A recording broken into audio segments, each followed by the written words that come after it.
Okay, colleagues, hello. My name is Alexandra Romantsova. I'm Executive Director, Center for Civil Liberties. It's a human rights defending organization. We work from 2007. And before 2014, we exactly concentrate our attention for standards of human rights inside the Ukraine. And we continue to do that. I'm coming to Center for Civil Liberties from business sector. I left bank to started work there, and one of my first tasks started it's war crimes. I know that most of people outside of Ukraine think that war started 24 February 2022. It's not true. War started 2014 from occupation of Crimea, which exactly near of my native region, Mykolaiv. Maybe you heard about them. It's one of the really hard battles point now. So what that means, documented war crime? That means we're going to the field mission together with the volunteer lawyers, journalists, human rights defenders, activists who wanna exactly document what happened there. And we was the first who exactly started to do that at Ukraine, because before 30 years at Ukraine, we don't have any participation, any war campaign. Like you can compare, like Russia Federation have more than 10. But main idea was that we need to be there because we are not state, we are not people who have some interest, we just want to document war crimes. For statistics, for understanding, from 2014 till 2022, so this time of war when they located at the Donbass and Crimea, we documented more than 20,000 cases of war crimes, crimes against humanity. Most of them, that was kidnapping, illegally detaining people, torturing. So all the practice with after 2022, we see at the Bucha, we see at the Izum, all of this happened at Donetsk and Crimea. And at Crimea, one of point was, for example, recruitment people to Russian army and send them to fight against the Ukrainian population at the Donbass. So all of this we documented before invasion. 24 February 2022 changed the situation because war coming at the near of my home at Kiev. Just 3 weeks before, 2 rockets fallen near my house in the middle of Kiev. Why it happened? Because exactly now we don't have enough guns to defend our cities. Such city like Kherson or native for family of Maxim city Kharkiv bombed every day. What that means? That means that adult people in absolutely dangerous situation. But what that means for children?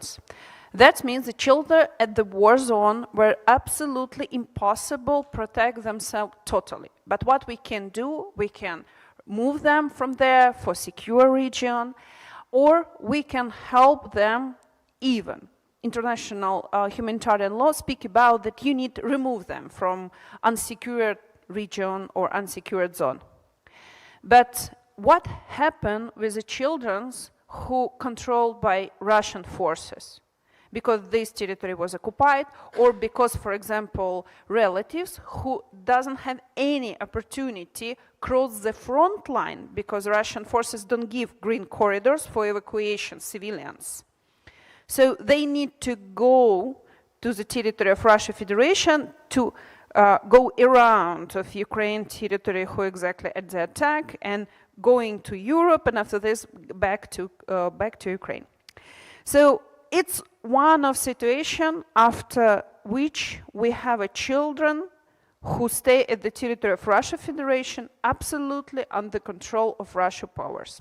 So if it's possible, next slide. Let's start it from numbers. It's quite mystery. Why so? Because we don't have full information how much children, Ukrainian citizens, stay now at the territory of Russia Federation forcibly displayed there. Why so? Because, for example, 100,000, that numbers which Maria Lvova-Belova, so-called ombudsman of human rights, ombudsman of children's rights at Russia Federation, speak about, but here it's for 10 years, and that's some of children can be together with relatives. But that means, for example, all the children will be at the system of indoctrination through, how they called it in Russia. That means they explain that Ukraine not exist, all of you know about Ukrainian life, it's false, Ukrainian language banned it, and all of this. We will speak about that a little later. But surely we know that 20,000 children, which exactly Ukraine have, because all of them was carried by Ukrainian state system, they are there. And what Russia Federation need to do because of international humanitarian law? They need to give information for Ukraine. For example, yeah, these children was in the risk zone, that's why we removed them, but here we are, all the information about the children, where they are, what condition they are, what health they have, and all of this. No, it's not happened. First of all, Ukraine don't have a numbers because Russian don't give any information about these children. Except that children's then younger than 5, they change the names, they change the data of birth, they don't give them any information about where they're from. And again, it's 2 years, so from 5 till 7, it's absolutely different children's. And what children at 5 don't care about where I'm from, I'm just can sleep and don't hear the boo boo every time. But at 7, it's need to be started connection with my culture, with my native lands and all of this. 500 children in different way, NGOs, not state, have a possibility to read back from Ukraine. Next slide. What kind of the groups? We need to understand it's different, absolutely different legal status of these children from beginning. One of the group is, for example, children, like I told about, relatives decide, or Russian forces decide to evacuate them through the territory of Russia Federation. But that means that all the doors open? No. That means that each family need to pass so-called filtration. Filtration officially legal during the war. But what happened with filtration at the border between occupied territory of Ukraine and Russia Federation territory, it's absolutely illegal. It's one of the places which exactly like a black hole, people absolutely disappeared. Most of them men, but quite a lot it's women. What happened with the children with unfiltrated parents? They just send them next point at the Russia Federation without any connection with the relatives, and we have few such cases which have a happy end. Father was arrested, 3 children was sent to orphan house in the Russia Federation. He exactly escaped and take a possibility to take them back. Now they live in Lithuania. But it's happy end story, and we know about that. How much children without any connection with relatives after filtration stay there, we don't know. Next one, really important understanding the children who is really in dangerous situation, it's orphan children or children caring by state because they social orphans. It's called, that means that parents have inappropriate behavior, and that's why they study in special institution. So with these children, it's more difficult situation because when, just imagine, next one, just imagine what the example. That's south of Ukraine. Here, it's Black Sea here, Russian here. Kherson and small city Skadovsk. Skadovsk have really important institutions. It's orphan house where the children with disability from birth. And that's orphan house really close to me because my university support them more than 15 years, and first 10 years we just have a program to connect with them. Last 5 years we create special scholarship. Children from there have a possibility to be educated in our university. So alumni from this place, from Skadov, they call me, alumni of this orphan house, they call me and told about that from Crimea come so-called Russian doctors and told that all of these children need to be replaced at the Crimea. Some of these children can't move because they have a disability with part of their bodies, and at the Crimea, not exists such institution which can be comfortable for these children. 46 children was removed in the territory of Crimea and put in a psychiatrist hospital with adults who have different illnesses, and sure, it's not absolutely a place where the children need to be. It's one of example, but here you see track how we reback girl who exactly was sent by mom to Skadovsk for grandma. She thinks that it will be more secured. Kherson was released by Ukrainian army, and Russian forces who occupied other part of Kherson region and Skadov same, don't give any opportunity exactly cross it just 64 kilometers. Just do that one day way. That's why volunteers exactly send them from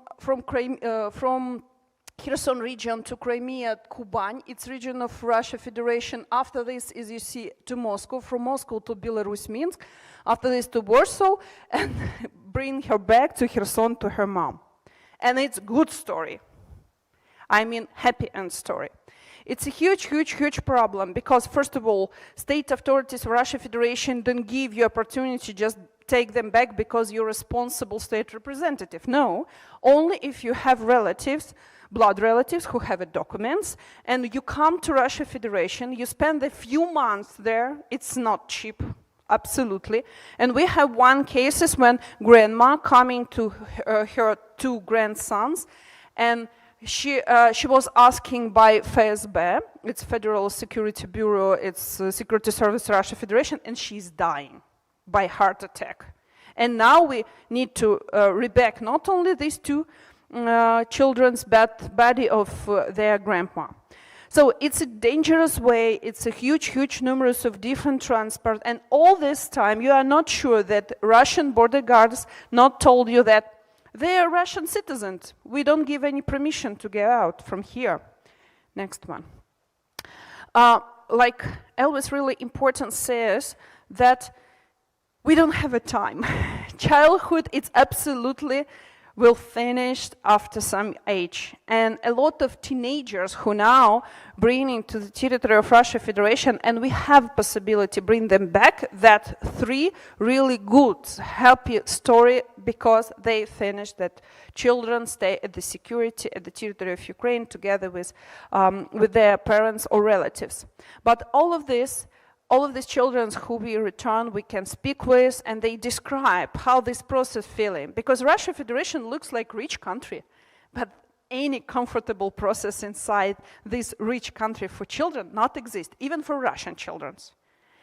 But Ukrainian children who exactly not only need to be secured, but after this, next one, they need to be re-educated, they need to be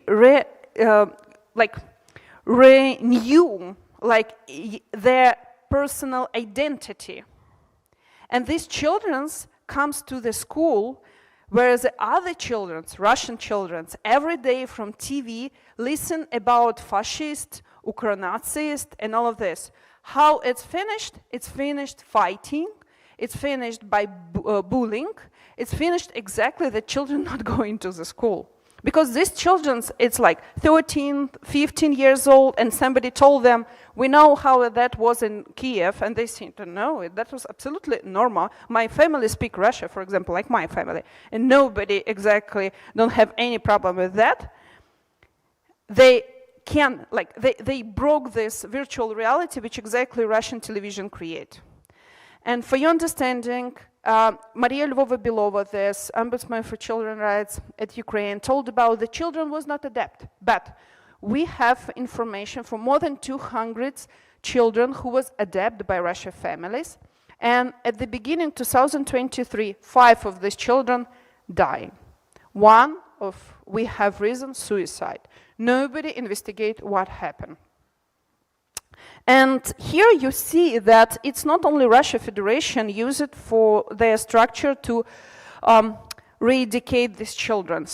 2,100 children from age from 6 to 15 were sent to the territory of Belarus. You know, Belarus is a so-called partner state of Russia Federation, but Russia Federation really interesting that partner state was included all of this process with the children. And if you see good, this like near 12 years old children who educated how shooting, it's re-education that include patriotic military education.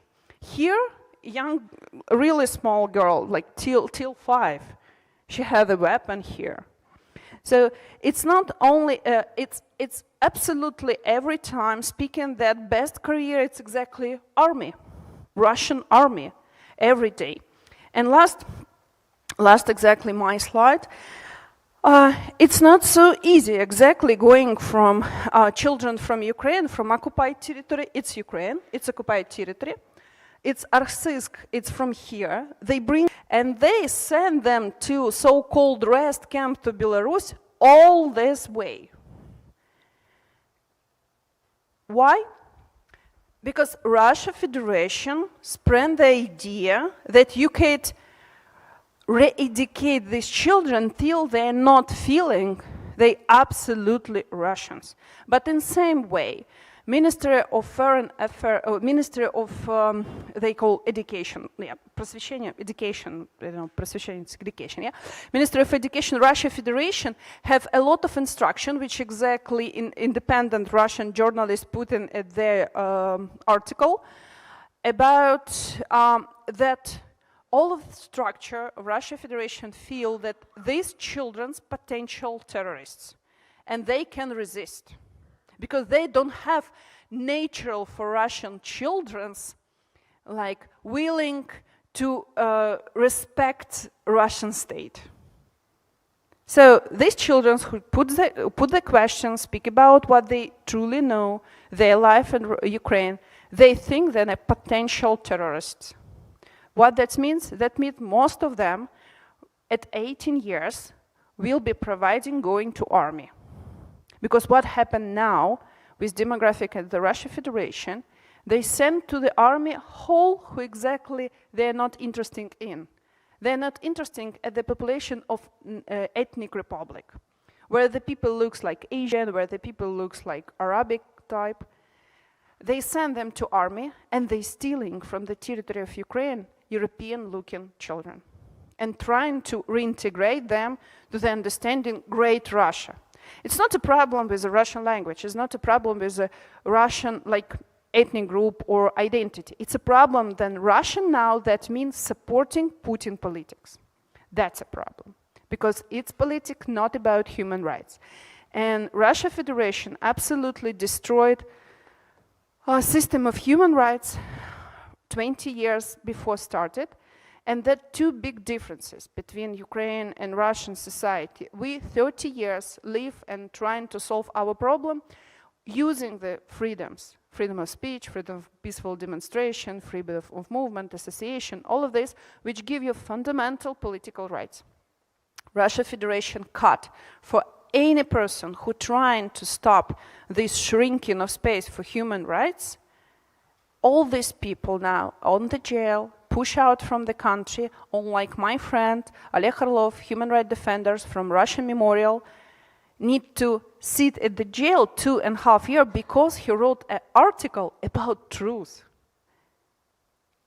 So children's, it's really limited time group. And we need to help them, first of all, save them there and have a possibility back to security space where they can use their human rights and children's rights. Thank you.